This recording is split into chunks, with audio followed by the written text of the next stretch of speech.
Hi everyone, I'm going to try and be brief. Pretty much what I'm going to do today is I'm going to take you through my PhD proposal.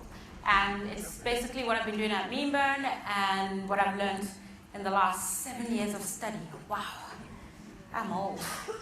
Okay, so making news out of conversation, the new newsroom philosophy. How many of you have social media accounts? Good. What are the rest of you doing? Who's on Twitter? Nice. Who's tweeting this conference right now? Even better. I love you guys. Like, that's so awesome. Okay, so now you know what I'm talking about. You know about conversations online. Who still buys a real newspaper, by the way? So proud. Those are still out there, people. Try to do that. Okay, so making news out of conversation, the new newsroom philosophy. Before I begin, yes, I'm going to tell you a little bit about Meanburn for those of you who don't know. This is a site that relies solely on sharing. That's how we get our stuff out there. We publish it and we tweet with Facebook, Google+, whatever. That's how we get the news to you. We have about 250 monthly page impressions, 70,000 unique visitors a month, and we're just a year old, and Twitter is our biggest referrer. So tweet this. Twitter's changed news, Julie just told us, but that's not actually news. You know that. You know Twitter's changed news. Most of you get your news from Twitter. Most of you share your news via Twitter. What is interesting is what we, as journalists, are doing with Twitter in terms of news. How are we changing how we report the news? Journalists are telling different stories now. It's not just about news that breaks on Twitter. Yes, the news broke on Twitter, yay for us. CNN reported about what kind of stories are we telling? What people are saying is news. It's not just about the event itself, it's what other people are saying that is news.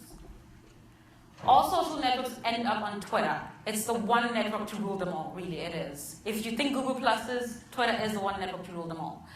Twitter is where we all go to talk about stuff. If something is happening on Facebook, it's trending on Twitter. If something's happening on Google Plus, it's trending on Twitter. How did you find out about Google Plus? Exactly. How do you find out about Facebook's new updates?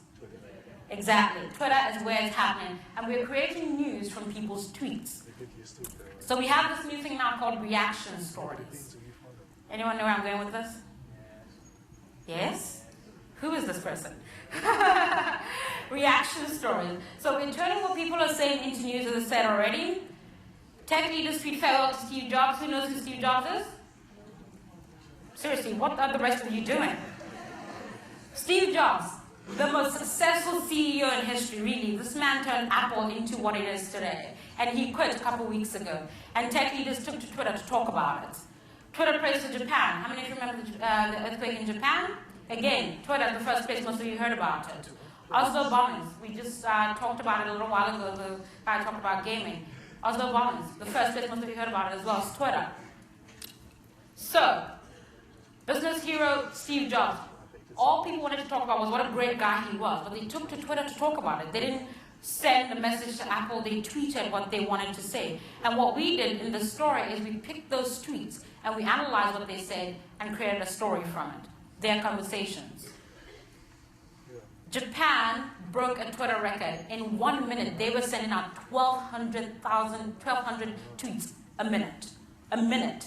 That's 1,200 people talking about the earthquake. And Twitter was a buzz. And what did we do? We collected those tweets and found out how people felt about it. What they said, the hashtag, Twitter praise for Japan. Oslo, you all remember Oslo was devastating. We looked at the YouTube videos that people from on the scene reports from Oslo, Twitter feeds the people who were there. These are not journalists, these are people like you and I who were just right there in the wrong place, unfortunately for Oslo, at the wrong time. In the wrong place at the wrong time. And they tweeted what was happening. They saw it all happen, and they told us the story. It takes just one person, not very influential, just one person to spark a major news story. How many of you remember the Mandela death hoax? Horrible stuff. This poor guy, unfortunately, got this message thinking, oh my gosh, what a tragic event. Tweets his RIP, not knowing that one tweet by him sparked a trending topic. And the next thing you know, it's headline news.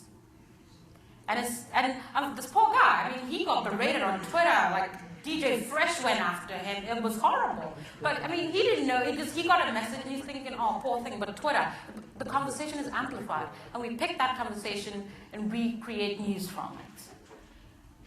Who's heard of paper.li? Ha, something you don't know. Only a few people know about it. It's a startup, well, not a startup anymore, it's about a year or so old now. What it does, it builds a newspaper using a linked-based conversation from your Twitter following. So you literally are the editor-in-chief of your own newspaper. It collects all these links and creates a newspaper, and it tweets it out to your audience saying, whatever you decide to call it. And it goes, this is the latest headlines today, the top stories. And you can pick out what people have been talking about, what they've been linking to, the interesting stories out there. And that's how people are getting their news these days. Now, my PhD topic, this term, I'm TMing it. So if any of you use it, I know where to find you.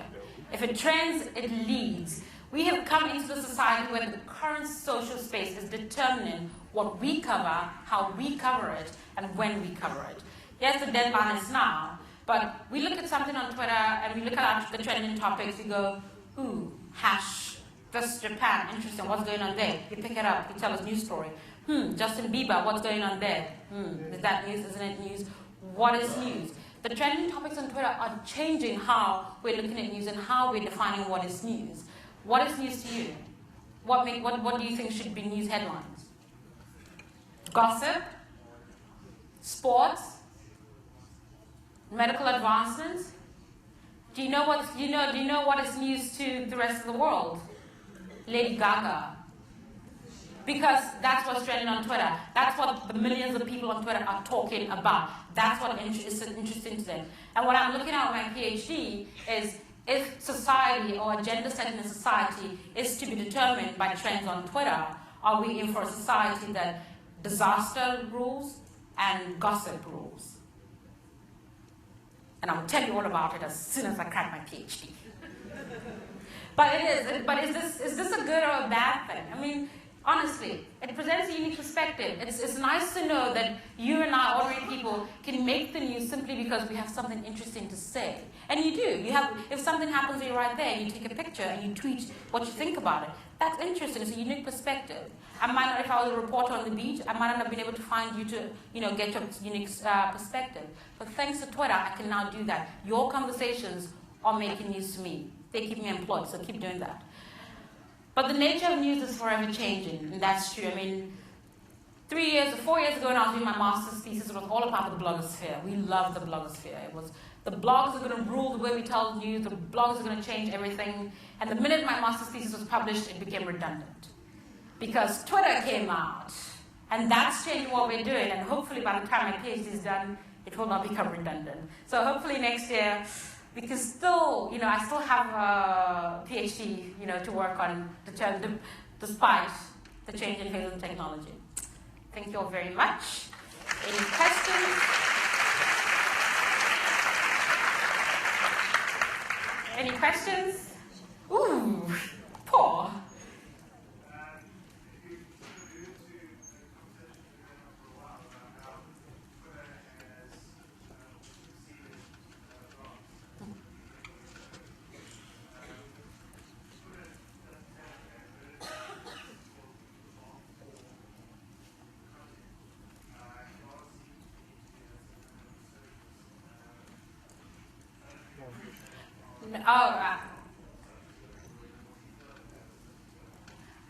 I know what you mean. But what's great about Twitter is 140 characters, you have to be concise, and you have to be very clear about what you say. But the great thing is you can link to something.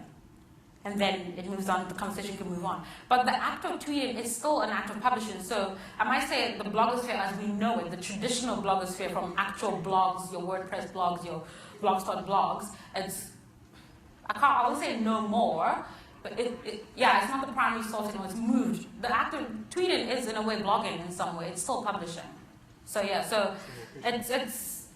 content just can move from one platform, it begins on Twitter, or it might even end back on Twitter. So it might start on Twitter, go somewhere else, and then come back to Twitter. For some reason, we all seem to converge on Twitter no matter where we are having our conversations.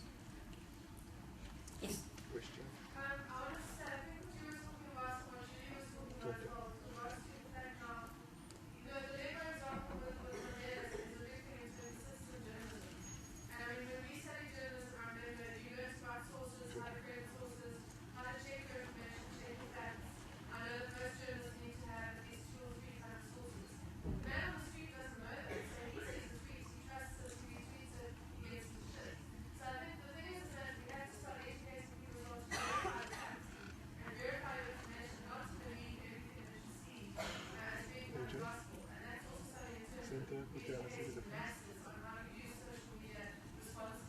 Oh, I completely agree. That's the whole argument I'm trying to look at in my thesis of if it trends, it leads. I mean, just exactly, someone says Nelson Mandela is dead. The first thing you do, you go check the ANC Twitter account, see what they're saying, before you start tweeting your RIPs. You check what the Nelson Mandela website is saying. And unfortunately, people or not trained journalists don't think to do that. And I think because everything you say can be amplified so much, you need to learn to start doing that as individuals. Question.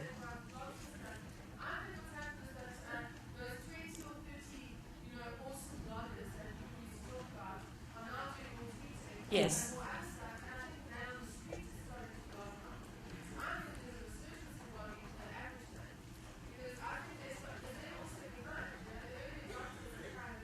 Move to Twitter.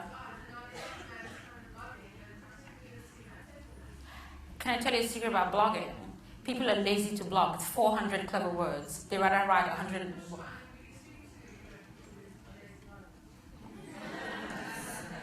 So I saw a hand up there. Oh, my light's going.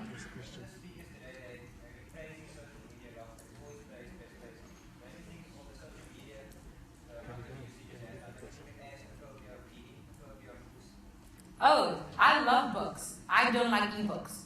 I love real books. I want to go into a shop and I want to buy a real book and I want to read it. That's why I said, who reads newspaper? Good, keep doing it. I don't think social media takes away from, physical books or any of that. I don't really think so. I live online. I work online. My entire research is online. But I go home and I open up, a copy of Charles Dickens or, I'm not gonna lie, read Twilight. It's just the way it is. I love books. Books is actually a nice escape from the online world. Trust me, you live in there so much, you want to get out and see what's going on out in the real world. Okay.